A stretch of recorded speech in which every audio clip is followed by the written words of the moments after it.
Amaladhi adapun anggota tubuh bainahuma yang terletak di antara keduanya surah dan rubah itu fayahrumu maka haram apa nadhuruhu melihat alladhi. Yang ketiga pembahasannya, penjelasannya yang ketiga adalah melihatnya seorang laki-laki kepada perempuan mahramnya.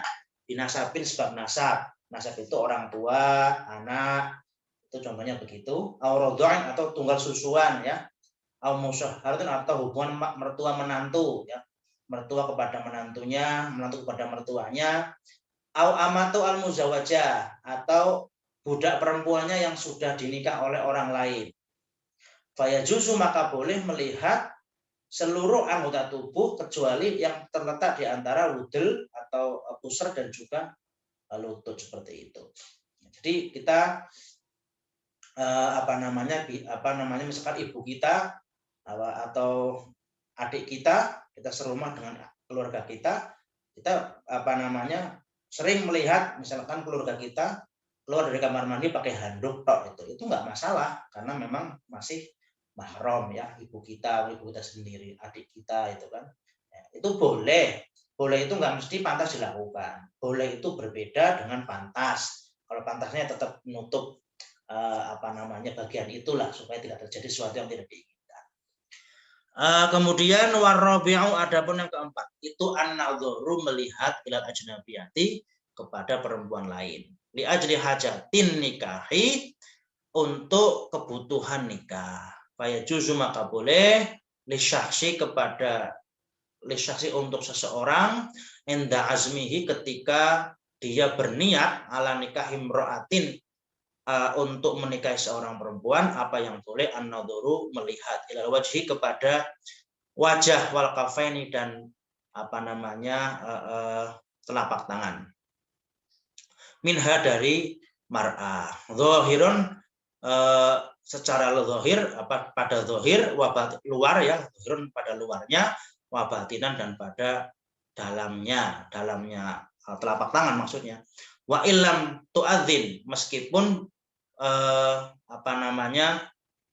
wa illam tu'adzin meskipun tidak mengizinkan lahu pada rojul siapa azzaujatu calon istri fidzalika di dalam melihat wajah dan kedua telapak tangannya. Nah, jadi yang keempat adalah bagaimana hukum seorang laki-laki melihat perempuan lain tapi mau dinikah. Nah, mau nikah itu boleh supaya kan nikah kan harus tahu dulu gitu ya. Ini kan secara agama yang ketat kan seperti itu. Kalau sekarang ya sebelum nikah aja sudah melihat wajahnya di foto di Instagram banyak sekali. Nah, jadi dalam mazhab Syafi'i itu cadar itu hukumnya wajib. Ya, jadi dalam mazhab Syafi'i cadar hukumnya wajib, niqab itu hukumnya wajib. Nah, kok kenapa mayoritas penduduk Syafi'iyah di Indonesia kok malah tidak bercadar? Ya karena sedang tidak melaksanakan pendapat Imam Syafi'i dalam masalah cadar. Tapi kalau kunut pakai Imam Syafi'i kan seperti itu.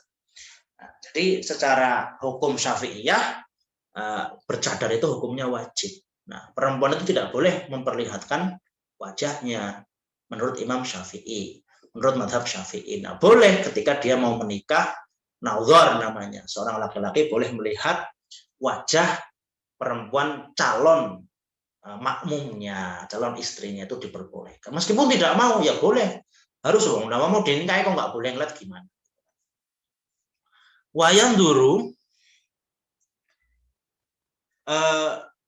dan melihat siapa rojul minal amati dari perempuan amat ala tarjihin Nawawi atas hukum yang dirajihkan oleh An-Nawawi inda qasdi khitbatiha ketika bermaksud untuk melamarnya kepada anggota tubuh yang duruhu yang melihat siapa rojul kepada minal hurrati dari perempuan merdeka. Ya, menurut Imam An-Nawawi melihatnya seorang rojul kepada amat itu boleh seperti yang dilihat dari orang merdeka ketika dia melamarnya. Gitu ya. Baik. Selanjutnya wal khamis, yang kelima.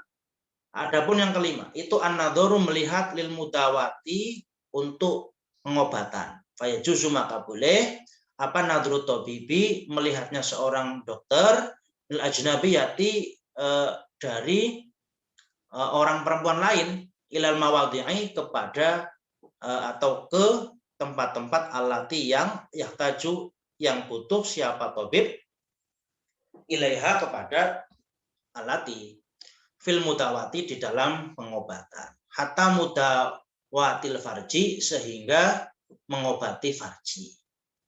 Yang kelima adalah seorang tabib atau dokter yang melihat pasiennya untuk diobati, itu diperbolehkan melihat semuanya, bahkan melihat farjinya pun boleh. Wayakunu, dan ada apa dzalika, melihatnya dokter itu bihuduri mahrumin, dengan datangnya atau menyaksikannya saudara mahram, au zaujin atau suami, au sayyidin atau tuan. Wa alla takuna, dan hendaknya tidak ada hunaka di sana imro'atun seorang perempuan tu'alijuha yang bisa mengobati perempuan pasien itu. Jadi menurut mazhab Syafi'i diperbolehkannya dokter laki-laki untuk mengobati pasien perempuan sehingga bisa melihat auratnya, itu harus dihadiri atau ditemani oleh mahram, zauj atau sayyid, seperti itu. Itu hukum aslinya seperti itu dalam kitab klasik ya. Dan juga tidak ada dokter perempuan.